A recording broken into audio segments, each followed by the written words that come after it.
see how this goes.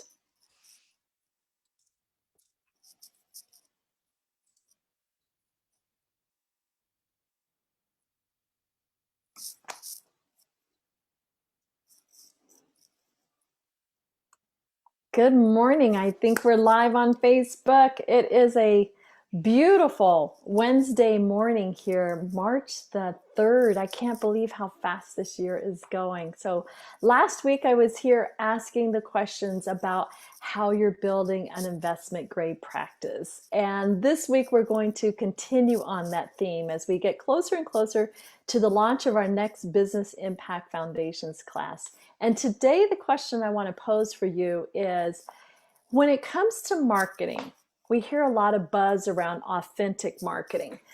Does authentic mean doing something different or more, or does it mean peeling back the layers?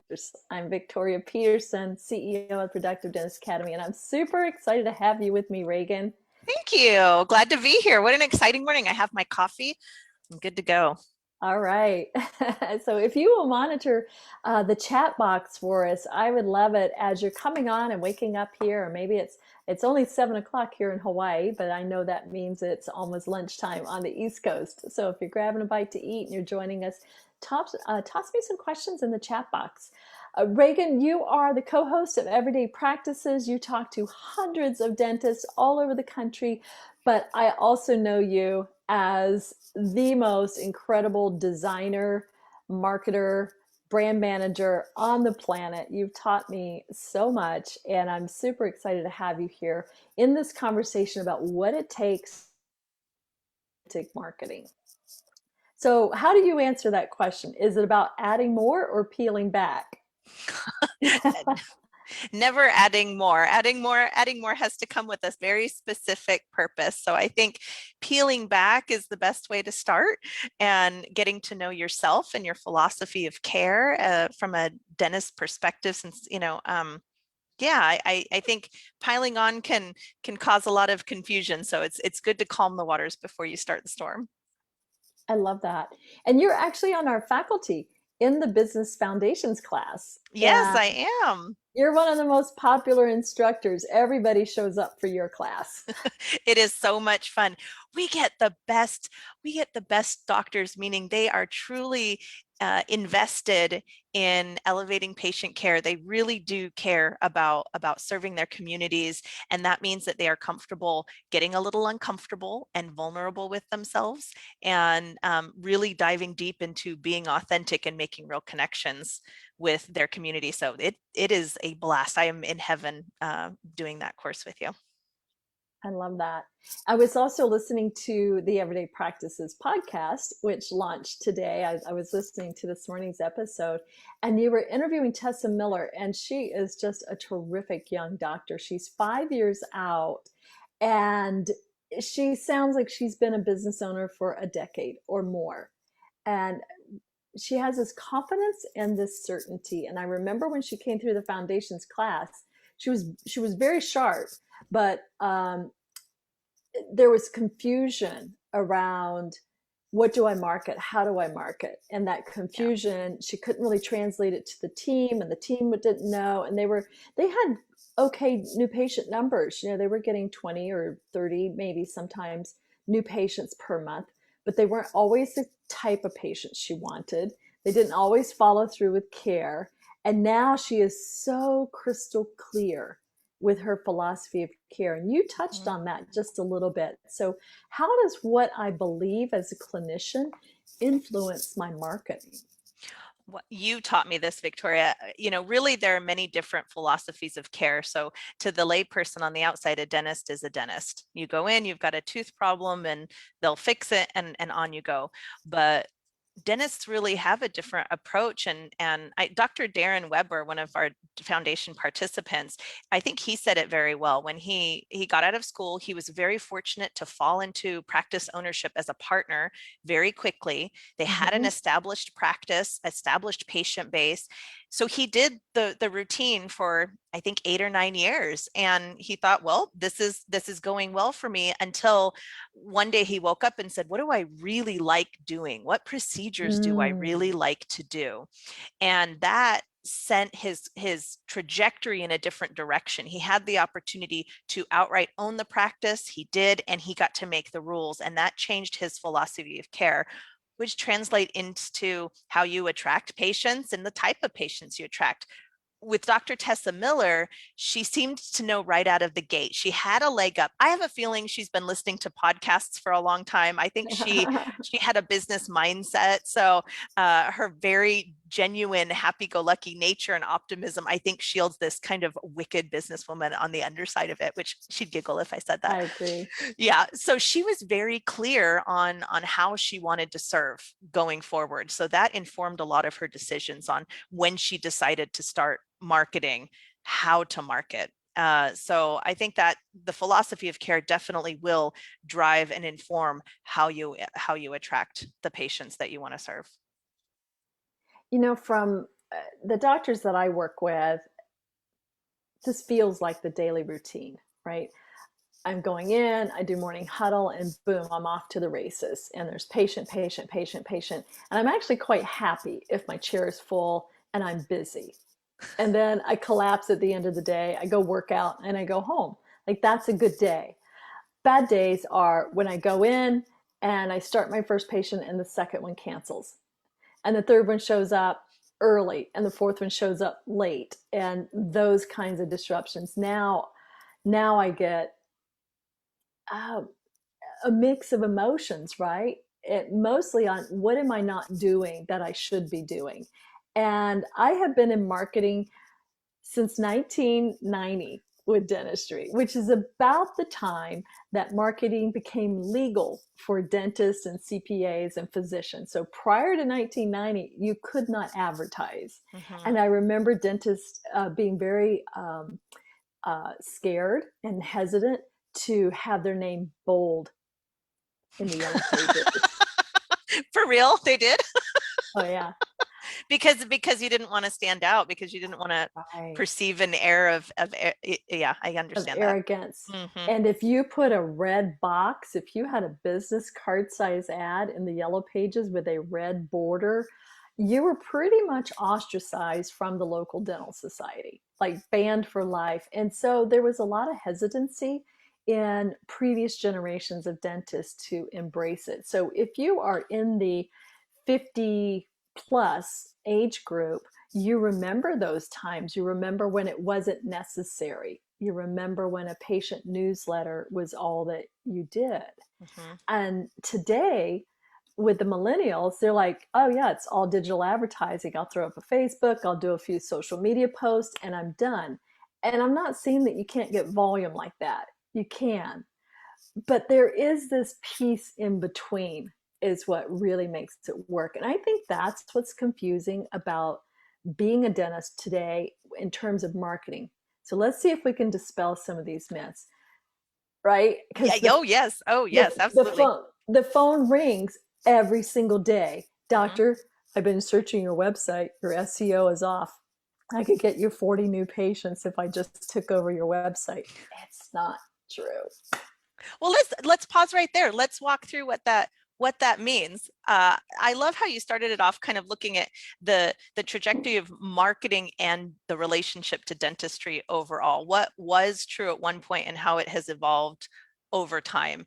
And Right. and that, when we're talking authenticity, and it's not even, millennials are old now. Sorry, millennials. As a millennial, I can say that. What's the new ones? What do Gen you know? Z. Gen Z is where we need to be going now.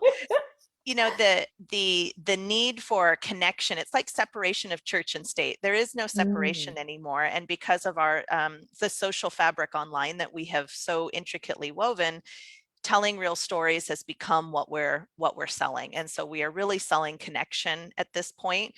And what did work before was, I would say, very transactional. So to me, there's three levels when you are looking to be authentic, not only with yourself, but making it authentic with your patient. And in the olden days, it really was, if it's just your name, you're really selling what you're selling, your credentials. Right. And it is when they show up, it is a transactional sale. I have a missing tooth, so you are going to fix my problem. And that is level one. So I think a really good thing for any dentist that's listening right now that has an SEO company call or a marketing company call, and they say they can get you 50 new patients a month, ask the question, what type of patients are we attracting, and in the messaging itself, is it a transactional message? So yes, you can get 50 patients.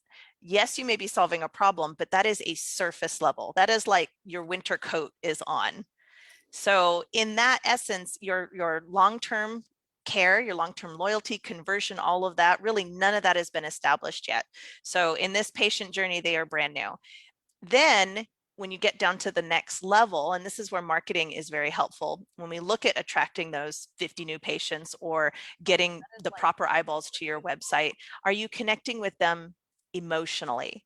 Mm. So we've gone from a credential that is a red border in a yellow pages ad to now you're starting to connect with my feelings about this missing tooth.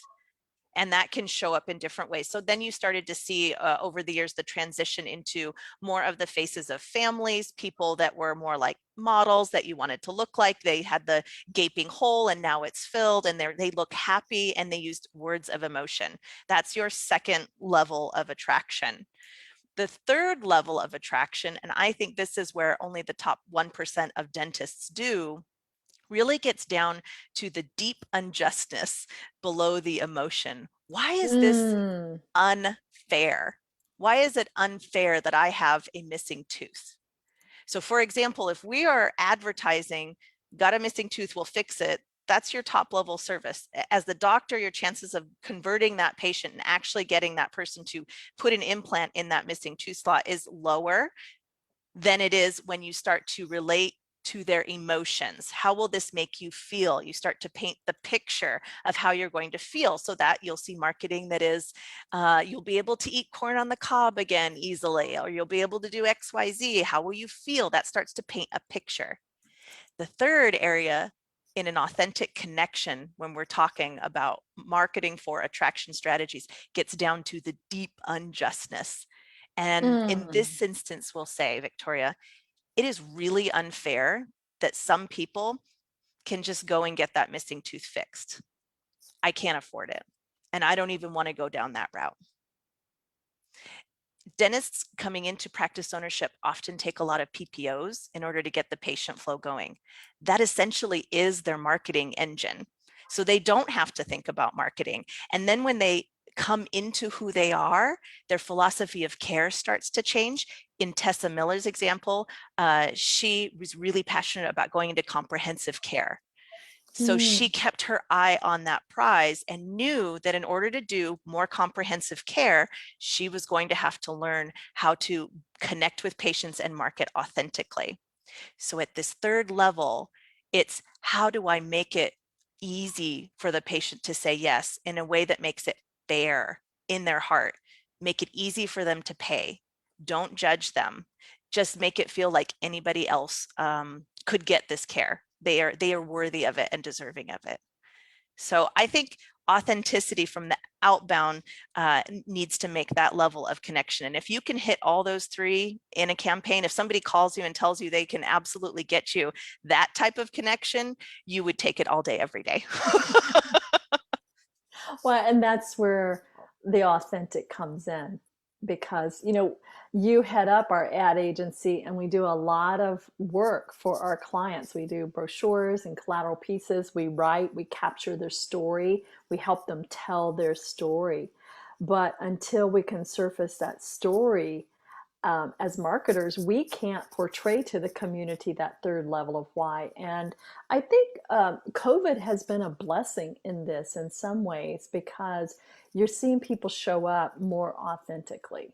You know, um, if you can't go get your Botox injections every 3 months, the wrinkles start to shine, and you're just like, oh, well, this, and I think it's good. I think we're getting comfortable in our own skin, and it was a really interesting dialogue. You were with our current group of students in the foundations class. This one's ending in 2 weeks, and then we take a break, and we're starting again on April 23rd. And of course, there was all the buzz about social media, and I don't like being on video, and let's get more comfortable being on video, and what are you going to do? And it was all this outbound, Hmm. tactic. And then one of our doctors said, I think I did accidental marketing. Oh, that's right. I was thinking, which doctor And said that? Oh my and she word. told the story of, I felt so blessed that we were only shut down a month, because in my small town, there's a lot of small business owners, restaurants, hotels, service industries, gardeners, lots of people who were out of work for months, Hmm. lots of businesses that will never come back. And I thought to myself, how lucky am I to be a dentist and to bounce back so quickly. They bounced back to a full schedule. She had her best year ever in COVID with a month or 6 weeks off, right? Yeah. So she and her husband took a certain amount of money, and they went to small businesses in the area, and from each of these small businesses they bought $500 worth of $10 gift cards, which, as you can imagine, just brought tears to these small business owners. They're like, why? What are you doing? And she said, we just want to make sure that you're here when the pandemic is over. And it was incredible because that was authentic to her. She said, Hmm. I'm part of the business community. This is my home, and I want to support. She then didn't know what to do. I think she had 500 gift cards, Right. something like that. She's like, wow, what am I going to do with all these gift cards? So she took them to the office and she said, hey, team, hygienists, assistants, let's start giving these out to our patients. Let's put them in the goodie bags. Let's circulate these back into the community. And so then the word started getting around town that, my dentist gave me this gift card. And from that, it tripled the impact for her referrals. Hmm. And people were coming in. And I love the story she told the most was this gruff man came in, and he doesn't say a lot. He just looked at her and said, you're the doc giving out the gift cards? I like it. I loved how humble she was in telling that story and not equating it with marketing. Dentists have a really rough road to hoe because we're in healthcare, and so you want to have a profitable practice. You want to be successful. You want to help your community, and you don't want to be seen as a money grubbing dentist. I mean, dentists, think about it. They get to, everybody hears the drill. People say, I hate coming to the dentist, and then you're just going to take my money. It's insane. And so there's so much ways that they can be gun shy to market themselves and be themselves. And her heart, not even realizing that that was a genius marketing plan, and let's just shift the way we use the word marketing. We're connecting. She genuinely is connecting with the community. Right. And we saw that with dentists, Victoria, a lot, where they did feel that guilt that their friends, they're small, a lot of our dentists are in small towns, and we don't want to see the restaurants go out of business. We don't want to see these small businesses Dry struggle. cleaners and yeah. Right, right. So it was absolutely genius in a true, authentic, connecting way. And that is the secret sauce. That's why calm everything down. If you don't want to be on Facebook, I'll be provocative. Doctor, don't be on Facebook. Don't be on You Facebook. don't have to be on Facebook to smash your goals. You really, really don't. But you do have to be committed to some things. You have to be committed to being yourself, to being authentic, and taking the time to have a relationship. So like we were saying before, it's not I have a missing tooth and you're going to fix it. It's getting to know your patients. Dr. Bruce B. Baird is the best dentist I have ever seen that takes the time to get to know his patients. And he is a bigger than life personality, and he does it through getting connected with patients and really caring about it. So that was I'm glad you shared that story, because doctors, it's a great example of a way you can make a gigantic impact in your community with a couple of $1,000s compared to Facebook advertising that may, You May or may may do the not hit your exact, target. it may or may not hit your target. And yeah, so I think thinking out of the box like that is really important. The other thing you should commit to is the commitment to consistency. So Mm, being consistent in that, I guarantee you that doctor will probably do that again. She'll probably continue to do that in the future. And so being consistent with your method is important. So if you do, we do recommend video all day, every day. I recommend video. So be consistent with it though. Just, you've I got to love it. get on that bike and keep pedaling. Well, I think you're pointing out something really important. When we designed this class, Bruce and I went into the marketplace and we surveyed dentists across the country as the market was shifting and as we were recovering. So our first class was recovery tactics. So first we helped doctors shut down their practice. Then we said, we're not going to accept opening up the same way that we closed down. Like, we have an opportunity to come back better. We have an opportunity to streamline our processes and to connect more and to do business in a different way. So we really use that time to connect with doctors coast to coast and find out what is holding you back from designing the practice that you truly love. And when you get 4 or 5 weeks off and you go, oh wow, I have a wife, I have children, we can do things together. Your priority shifted. So what you were pointing out though is that marketing is the fuel of your business, and the marketing matches to where you want to go. Yes. So if you are a young millennial and your patients are in that same genre and they're all digital, then yes, indeed, you must be digital, digital, heavy digital, because it matches with your business plan, Right. not because there's any magic in Facebook, but because Right. it matches your business plan. Hallelujah. Yes. Thank you for saying that. Absolutely. It's not follow what everybody else is doing and go crazy and do all these frantic things. Make sure that you're very clear about where your audience is, where they, Yeah. I always call it the fishing hole. Where are the fish? Let's find the right fishing hole, and then align to them. Our agency is so cool because we do these big demographic reports. We're able to see, I love being able to pull a report and seeing exactly what neighborhoods have what type of people in them, down to the car they drive, where they like to shop, what they like to do for fun. And that we can now truly tie it together. So dentists have hobbies outside of being a dentist, just like everybody else. So if you happen to belong, my dentist loves rock climbing, for example. He's great at rock climbing. And there are lots of clubs for rock climbing. There's lots of areas that you can meet up with other people through rock climbing. If your ideal patient happens to be in that demographic, there is a wonderful way to link and connect and build relationships with them. That is true. That Yeah. is true. And so that's what we're going to be talking about in our business impact class is, and each week I'm going to come in and bring in guests like this so you can get an idea of what we're doing, but also some big takeaways. So I'm hoping that your takeaway today are these 1, 2, 3s. Number one, marketing is there to fuel your business. Marketing alone cannot save your business. It can jumpstart it. It can get you going. You must have it, but it's the fuel in the engine. Number two, make sure that whatever strategy you're deploying, that it aligns to that business plan.